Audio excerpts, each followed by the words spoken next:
मेरे साथ फ्रॉड तो हुआ ही था, पर मेरे दोस्त के साथ इससे भी ज्यादा बुरा हुआ है। और जो उसके साथ हुआ, भगवान न करे और किसी ट्रक वाले भाई के साथ ऐसा हो। इतना बड़ा फ्रॉड हो जाने के बाद मेरे पास वहाँ से वापसी तो छोड़ो, खाने के लिए भी पैसे नहीं बच पा रहे होते हैं। अब मेरे पास वहाँ कुछ भी नहीं बचा था और कुछ समझ में भी नहीं आ रहा था कि मैं करूँ तो करूँ क्या। लेकिन यार भगवान जब हमारे लिए एक रास्ते बंद करते हैं तो वो हमारे लिए और भी बहुत सारे रास्ते खोल देते हैं। जहाँ मुझे इस लाइन में बहुत से फ्रॉड लोग तो मिले, पर दोस्त के रूप में मुझे ऐसे बहुत सारे ट्रक वाले भाई भी मिले जिन्होंने मेरी बहुत हेल्प करी है। और इन्हीं सब में एक भाई ऐसे भी है जिसे मैं देखकर ट्रक लाइन में आया, जिन्होंने मेरे यहाँ मुसीबतों में मुझे बहुत साथ दिया है। मुझे लोडिंग पॉइंट पहुँचाने तक से लेकर लोड करवाते तक का मेरा सारा खर्चा उठाते हैं, जिनके पैसे तो मैं समय के साथ बाद में रिटर्न कर देता हूँ। और आपके मुसीबत में किए गए एहसान की कभी कोई कीमत नहीं चुकाई जा सकती। और ऐसे भाई लोगों का मैं हमेशा एहसानमंद रहूंगा। खैर यहाँ बेंगलोर से मैं बिहार बेगूसराय के लिए माल लोड करता हूँ, जिसका भाड़ा मुझे 90,000 से ऊपर लगाया गया होता है। और इसका एडवांस आते ही जिन भाई लोगों ने मेरी हेल्प करी थी, मैं उनके सारे पैसे रिटर्न कर देता हूँ, क्योंकि भाई मुझे तब तक के सुकून भरी नींद नहीं आ सकती जब तक कि मैं किसी का कर्जदार हूँ। दोस्तों यहाँ पर मैं एक इम्पोर्टेंट मैसेज देना चाहता हूँ कि यार मेरे साथ साथ ये लड़का चला था, हम लोग एक ही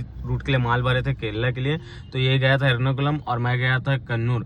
तो यार ये वहां से मैसूर आया था, पत्ता गोभी लोड किया है। और पत्ता गोभी लोड करने से पहले जिस ट्रांसपोर्टर से इसने बात किया था, भाड़ा लगाया था इसका 56,000 रुपए।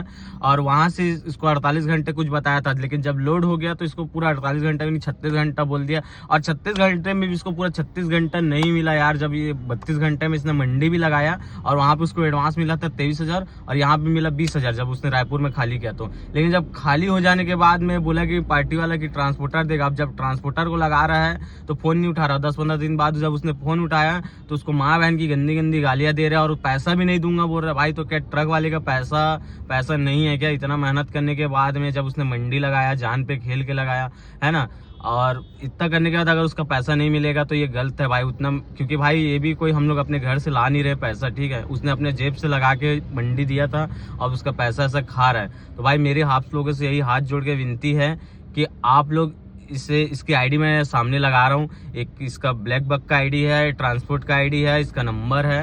भाई इसे इतना प्रताड़ित करो कि अगर कोई आगे कोई ट्रक वाले को इस तरह का दिक्कत ना हो। क्योंकि भाई पैसा मिला ना मिला कोई दिक्कत नहीं, क्योंकि ट्रक वाले इससे ज्यादा भिखारी लोग को भीख में दान दे देता है, ठीक है। इसका मिला नहीं मिला अब तो भाई, क्योंकि एक काम में तो हम फंस नहीं सकते हैं और भी काम है। तो भाई मेरे हाथ जोड़ के आपसे यही विनती कि भाई इसका सामने आईडी लगा दिया हूं मैं।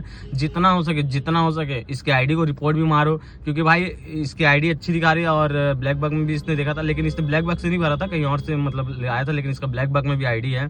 तो भाई इसे जहां से भी हो सके इसका नंबर सामने लगा दिया। जितना हो सके उतना प्रताड़ित करो, ताकि भाई अदर कोई ट्रक वाले के साथ ऐसा ना हो, और इसे ज्यादा से ज्यादा शेयर कर देना। बस मेरी आपसे यही विनती है।